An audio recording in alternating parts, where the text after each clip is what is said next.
This man was more than a songwriter. He was the master of emotion.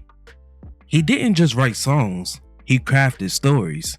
Stories of heartbreak, survival, and soul that echoed for the Detroit world.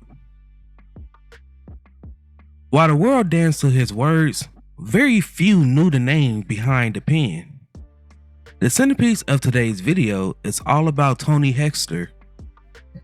Now, if you guys love my videos and love supporting me, then I suggest you become a member of the channel where I will be releasing exclusive videos just for you all.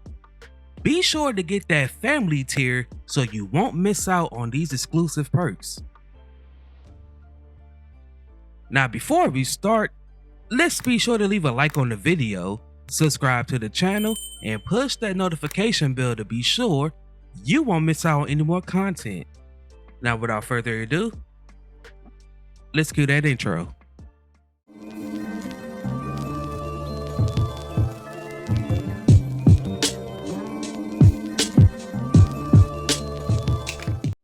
Born on July 7th, 1946 in Detroit, Michigan, Hester's music journey began on the east side of Detroit where he attended St. Catherine High School and then Macomb College for 2 years.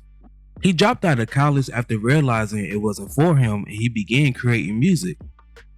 The majority of his writing was done in the basement of his mother's house, initially on a piano that he purchased for his sister who lost interest, and then he ended up buying one for himself. Hester never studied music, but he was able to play by ear.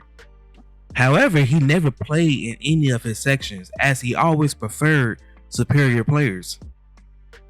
At the age of 14, the Marvelettes recorded Hester's first song, A Little Bit of Sympathy, which was the flip side of You're My Remedy. Motown wanted to sign him to a 7-year deal, but Hester rejected it since he didn't want to commit himself to a company for that long. Detroit had plenty of groups at this time, and Hester sang with several of them. He sang with the group The Holidays, recorded songs with them when he was 18 years old, but he lost interest in the group because of the constant hassles. He then later released a solo record that was named Just Can't Leave You,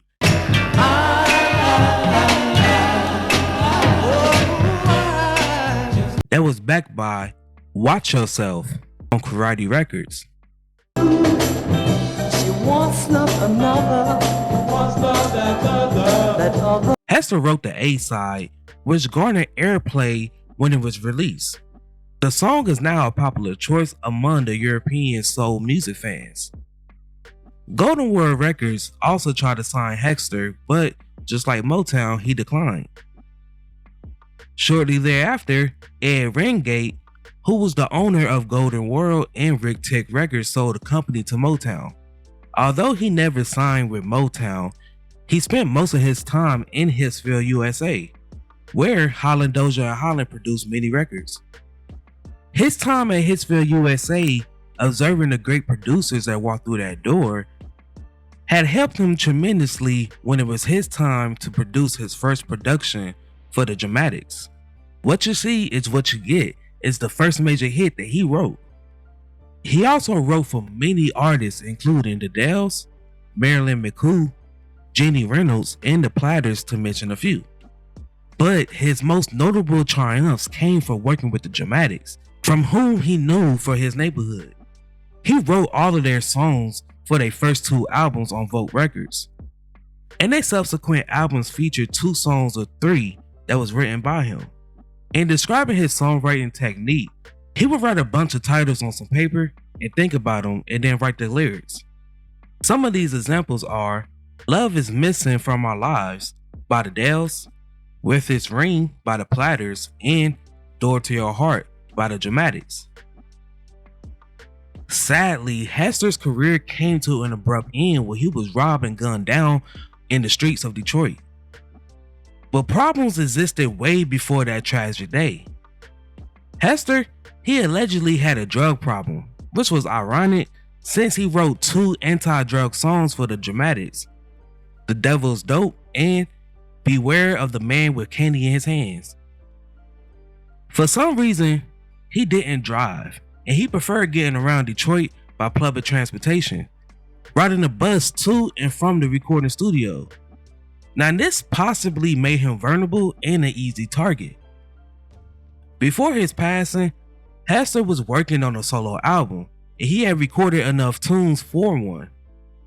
Groovesville Records released the Dramatics album that was chock full of previously unreleased Tony Hester songs that was remastered and remixed, titled Melodrama. Now, for some strange reason, YouTube is only promoting my videos to 20% of my audience. So, to change that, just make sure you guys are notified. When you click that notification bell, make sure the bell says all instead of personalized, so you will be notified each time I upload. Now, before we go, I have a question for you all.